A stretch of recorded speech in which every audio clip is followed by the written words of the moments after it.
Inside of many German prisons during the Second World War, and before as Adolf Hitler rose to power, there was an execution device which was used to take the heads off thousands of people. The Fallbeil, or German guillotine, was a beheading device in which many people who defied and resisted Hitler's Nazi party were taken to inside of a number of different execution chambers. The Fallbeil was a German variation of the guillotine, the French execution device which emerged during the French Revolution. This was brought in by the French King Louis XVI, and he even lost his head on the device, as did his wife, the Queen Marie Antoinette. But many people inside of France hated it, as they thought it was too clinical, and the population actually preferred using the breaking wheel, which was said to have been more barbaric.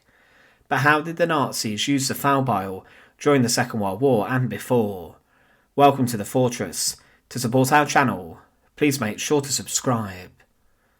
Inside of Germany, the guillotine was known as the Fallbeil, or the drop axe, and it did differ from the guillotine slightly. It was mostly metal, as the guillotine used in France utilised a wooden frame, but many of the early German Fallbeils were the same as the French devices. The German executioners innovated, and they created a smaller metal structure for the execution, and these were said to have required less maintenance, and they were also longer lasting. One device, a Hamburg Fallbeil, was utilised up until 1933, and this specific device was strange, as it had a blade and a release mechanism which was slightly different. With this device there was a hole in it, on the scaffold, where the body would be dropped down into the scaffold after the execution, for the body to then be placed in a coffin away from the eyes of many, as the Hamburg Fallbeil was surrounded by a big wooden shed, giving greater privacy. This was found within the walls of the prison, which was also not public, but when Hitler rose to the position of Chancellor, and also when he seized power, he would order the creation of more Fallbeils, and he also would put these execution devices to work. There were thousands over the years of the Third Reich who were executed on the device, and one of the most famous to lose her head on this was Sophie Scholl. She was a member of the brave White Rose movement, and these young resistors were involved in distributing leaflets across Germany, telling people to ignore the lies of the Nazi party. They would eventually be found, and the White Rose came crashing down. Sophie Scholl, along with her brother Hans, following their arrest, were given over to the Gestapo. They were interrogated and were then tried for treason against the Nazi state. Following a hearing at the People's Court, they were sentenced to death, and Sophie Scholl, the young woman, was to be executed on the Fallbeil. She was executed by experienced executioner Johann Reichardt, and he was said to have been the master of the Fallbeil, and he would execute 3,000 people himself inside of Hitler's Germany, most of those people who resisted the regime. However, Johann Reichardt claimed that Sophie Scholl was, when she faced her death, the bravest person he ever had to execute. The device used to execute her was actually recently found, and can be actually viewed inside of a museum in Bavaria. But there had been other women who were executed on the device before, as Greta Bayer was executed on it decades before Hitler rose to power. She had been condemned for poisoning her fiancé and shooting him, and she did not love this man, but she thought murdering her husband was the easiest way out of her marriage. She was executed on the Fallbeil at just the age of 22. Many of those men and women who carried out the executions wore their smartest clothes, and these were gentlemen who were not butchers. They were hated across Germany, as many saw them as legal murderers, but they were men who were said to have been very skilled at using their instrument of death to take the heads off their victims. Some even experimented with their devices, and one was even said to have had a pipe connected to it, so that the blood from the falling blade would then be taken away, would then drain straight into a sewer system. Many of the devices had metal baskets fitted to them, which collected the head of the victim following the fall of the blade, and sand was thrown underneath the device to catch the blood, and also sawdust was.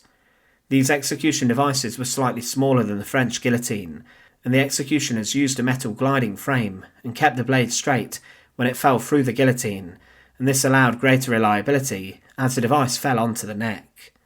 The blade of the device was also very heavy, meaning when falling at speed, little could go wrong as it sliced through the neck.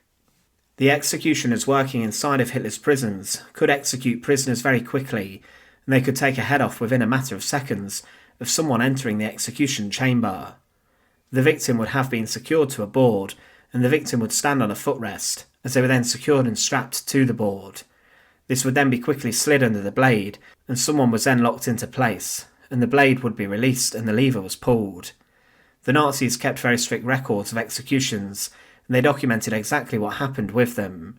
There were some which took just 7 seconds from when someone entered the execution chamber, and a bell rang out throughout the prison, and this told everyone that an execution was occurring.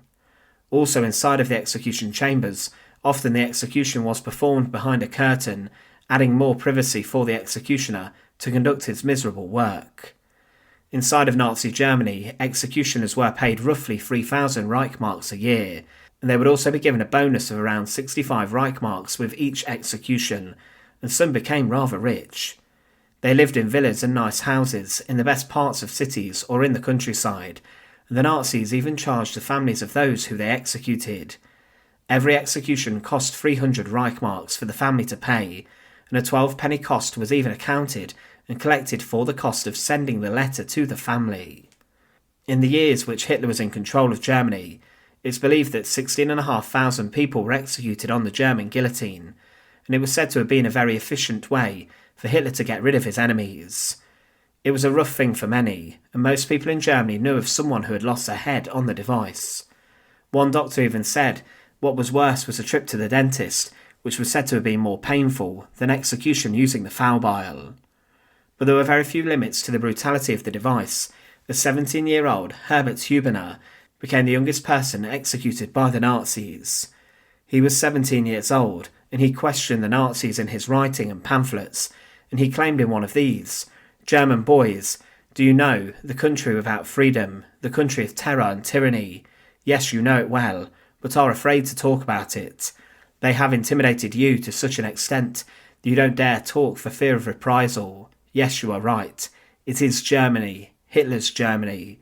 Through their unscrupulous terror tactics against young and old, men and women, they have succeeded in making you spineless puppets to do their bidding." Of course, for the Nazis, they believed this was treason, and with this Hubener, despite being a teenager, was executed on the Fallbeil. This took place on the 27th of October 1942, and at 8:13 p.m. in the evening the blade fell upon his neck, and his final words to the judges at his trial were, "Now I must die, even though I have committed no crime, so now it is my turn, but your turn will come." The Fallbeil was used at the end of the Second World War, and there were some accounts of the Allies using the device to execute war criminals in Germany after the conflict had come to an end. There were a few who were killed on the device under German courts, despite usually gallows being used inside of prisons for war criminals. The British utilised the device to execute people condemned by German law. However, within some of the most brutal prisons of the Third Reich, the Fallbeil was used often, and each week the device was being used to take the head of those people who were dissenting or resisting. They were even taken to occupied lands such as Czechoslovakia, where inside of prisons many Czech people who resisted the German occupation were slaughtered and killed on the Fallbeil. But what cannot be forgotten was the execution device, which became popular during the French Revolution, was borrowed by the Third Reich and by Hitler and was adapted to become more ruthless. It had a long history inside of Germany, as executioners looked to their neighbours for inspiration with the execution device, but Hitler's skilled set of executioners could take a head off in around 10 seconds from the point where they entered the execution chamber. Anyone who dissented would face the ultimate sentence, and they often lost their lives resting their necks under the slanted blade of the Fallbeil. Thanks for watching. To support our channel, please make sure to subscribe, and once again, thank you so much for watching.